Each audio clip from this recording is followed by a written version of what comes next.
আসসালামু আলাইকুম everyone, welcome back to my channel. আজকের পর্বে তৈরি করে দেখাবো পাউরুটি দিয়ে খুবই মজাদার স্বাদের একটা নাস্তার রেসিপি। আর এটা পরিবারের সবাই কিন্তু অনেক বেশি পছন্দ করবে। তো চলুন শুরু করা যাক। রেসিপিটা আমি কীভাবে তৈরি করছি দেখে নিন। এখন এখানে একটা মিক্সিং বোল নিয়েছি আর এখানে আমি ডিম ভেঙে নিচ্ছি। তো এখানে আমি 3টির মতো ডিম নিয়ে নিচ্ছি। আপনারা চাইলে কিন্তু এখানে 2টো ডিম দিয়েও তৈরি করে নিতে পারবেন। তো সকাল বিকেলের নাস্তার জন্য খুব সহজে এই নাস্তাটি তৈরি করে নিতে পারেন। বাচ্চারা দেখবেন খুবই পছন্দ করবে। চাইলে কিন্তু এটা বাচ্চাদের টিফিনেও দেওয়া যাবে। এরপর এখানে দিয়ে দিচ্ছি সামান্য পরিমাণ লবণ। লবণ এখানে অবশ্যই সামান্য পরিমাণ দিয়ে নেবেন। এরপর দিয়ে দিচ্ছি এখানে সামান্য পরিমাণ তরল দুধ। এখানে 2 থেকে 3 টেবিল চামচের মতো লিকুইড দুধ ব্যবহার করবেন। তো পাউরুটিতে যেহেতু চিনি থাকে তাই এখানে আমি এক্সট্রা চিনি দিলাম না।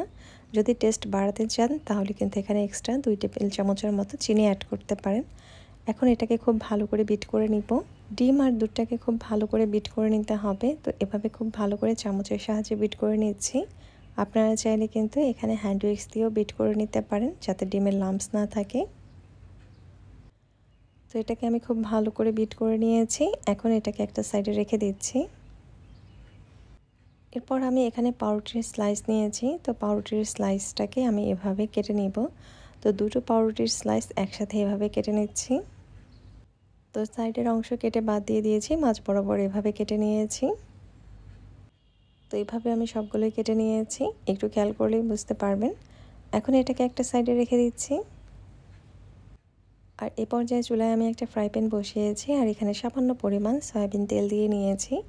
আপনারা চাইলে কিন্তু এখানে সয়াবিন তেলের পরিবর্তে বাটারও ব্যবহার করতে পারেন। তো বাটার অথবা ঘি যেটা পছন্দ হয় সেটা কিন্তু অ্যাড করতে পারেন। তেলটাকে আমি একটু ভালো করে ফ্রাই প্যানের গায়ে স্প্রেড করে নিব। তো এখানে আমি সামান্য তেলেই ভাজতেছি। আপনারা কিন্তু চেষ্টা করবেন তেলের পরিমাণটা একটু কম করে দিয়ে নিতে। আর খেয়াল রাখতে হবে ফ্রাই প্যানটা যাতে খুব বেশি গরম না হয়ে যায়। এখন এখানে এই ডিমের মিশ্রণের ভেতরে পাউরুটিগুলোকে খুব ভালো করে একটু চুবিয়ে নিব। তো খুব ভালো করে পাউরুটিটাকে একটু ভিজিয়ে নিতে হবে। তাহলে দেখবেন যে পাউরুটিটা খুব সুন্দরভাবে সফট হবে।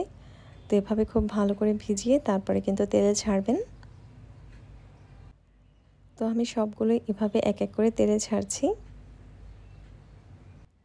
আর এ পর্যায়ে চুলার আঁচটা লোতেই আছে, খুব বেশি হাই হিটে কিন্তু এটা ভাজা যাবে না, তাহলে দেখবেন যে ভেতরটা কাঁচা থেকে যাবে আর উপরটা পুড়ে যাবে।